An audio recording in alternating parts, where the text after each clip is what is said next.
सुप्रभात बच्चों। हम सब ने रामधारी सिंह दिनकर द्वारा रचित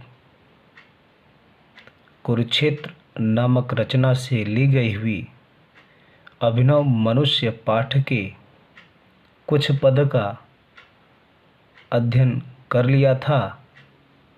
आज हम सब उसके आगे के पदों का संदर्भ सहित व्याख्या करेंगे। प्रस्तुत काव्यांश है भीष्म हो अथवा युधिष्ठिर, या कि हो भगवान, बुद्ध हो कि अशोक, गांधी हो कि यीशु महान।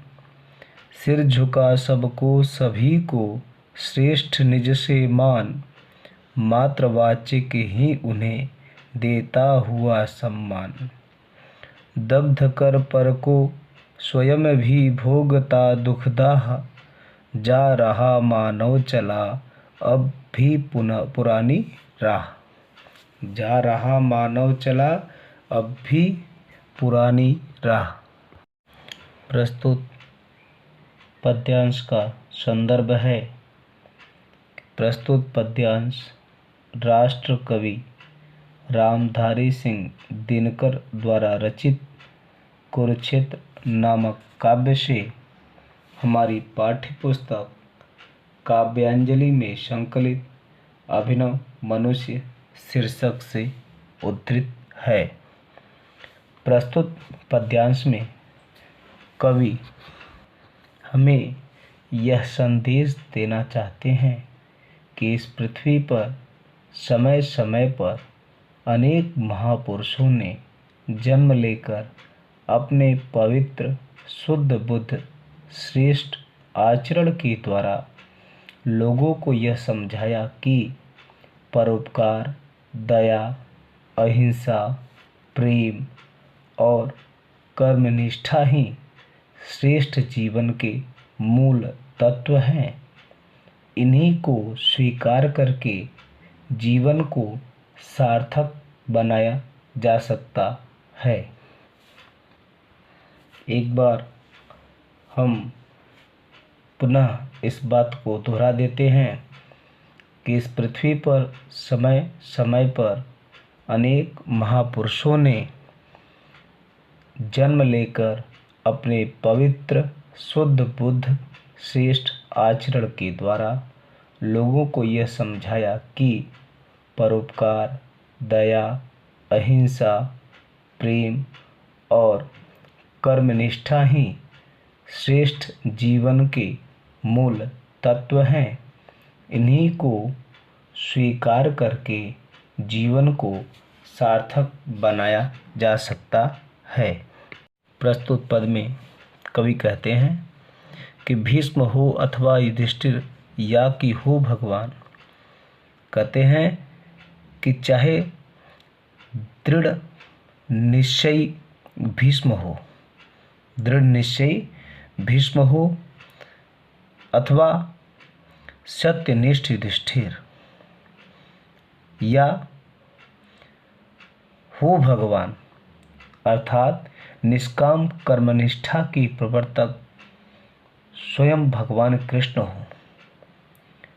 निष्काम कर्मनिष्ठा की प्रवर्तक स्वयं भगवान कृष्ण हो, अथवा अहिंसा एवं प्रेम का संदेश देने वाले महात्मा गौतम बुद्ध हो, सम्राट अशोक हो, महात्मा गांधी हो, प्रभु यीशु हो। ये ऐसे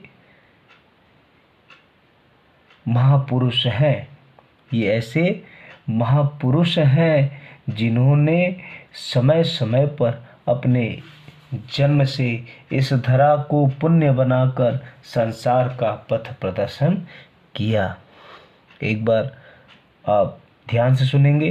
कवि कहते हैं चाहे दृढ़ निश्चयी भीष्म हो, या सत्यनिष्ठ युधिष्ठिर, या निष्काम कर्मनिष्ठा के प्रवर्तक भगवान कृष्ण हो, या अहिंसा एवं प्रेम का संदेश देने वाले महात्मा गौतम बुद्ध हो, सम्राट अशोक हों, महात्मा गांधी हों, प्रभु यीशु हों, ये ऐसे महापुरुष हैं जिन्होंने समय समय पर अपने जन्म से इस धरा को पुण्य बनाकर संसार का पथ प्रदर्शन किया। आगे कवि कहते हैं, सिर झुका सबको सभी को, श्रेष्ठ निज से मान। मान का अर्थ है सम्मान।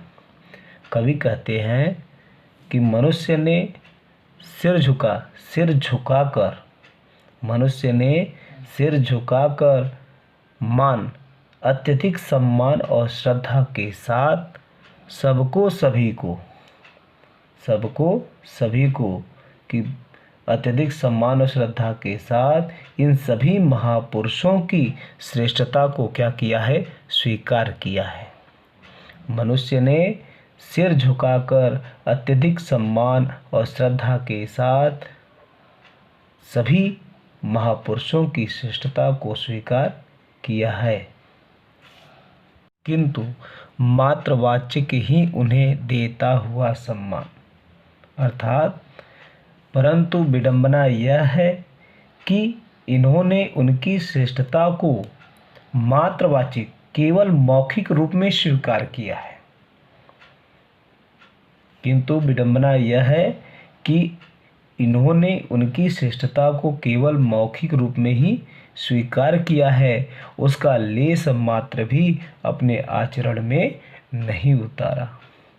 लेश मात्र भी उसे अपने आचरण में नहीं उतारा। आगे कवि कहते हैं, दग्ध कर पर को स्वयं भी भोगता दुखदाह। पर को का अर्थ है दूसरों को, दग्ध कर का अर्थ है दुखों की आग में झोंककर स्वयं भी भोगता दुखदाह। स्वयं भी भोगता दुखदाह अर्थात स्वयं भी उसी आग में जलता है। कवि कहते हैं कि दूसरों को दुखों की आग में झोंककर वह स्वयं भी उसी आग में जलता है। कौन? मनुष्य। जा रहा मानव चला अब भी पुरानी राह। अर्थात कवि कहते हैं कि वह मनुष्य आज भी अपने आदिम युग के क्रूर, निर्मम एवं पशुत्व मार्ग पर चल रहा है। राह का अर्थ होता है मार्ग। राह का अर्थ क्या होता है? मार्ग। पुराने का अर्थ है आदिम युग के क्रूर, निर्मम एवं पशुत्व मार्ग। एक बार हम लोग फिर से सुनेंगे। दग्ध कर पर को स्वयं भी भोगता दुखदाह।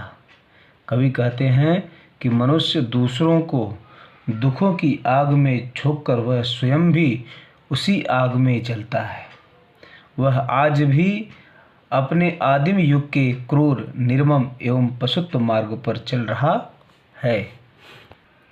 प्रस्तुत पद्यांश का काव्यगत सौंदर्य है भाषा साहित्यिक खड़ी बोली, शैली प्रबंधात्मक शैली, रस वीर रस एवं शांत रस, छंद स्वच्छंद, गुण ओज एवं प्रसाद गुण, अलंकार रूपक, अनुप्रास व दृष्टांत अलंकार तथा शब्द शक्ति, अभिधा एवं लक्षण का प्रयोग किया गया है।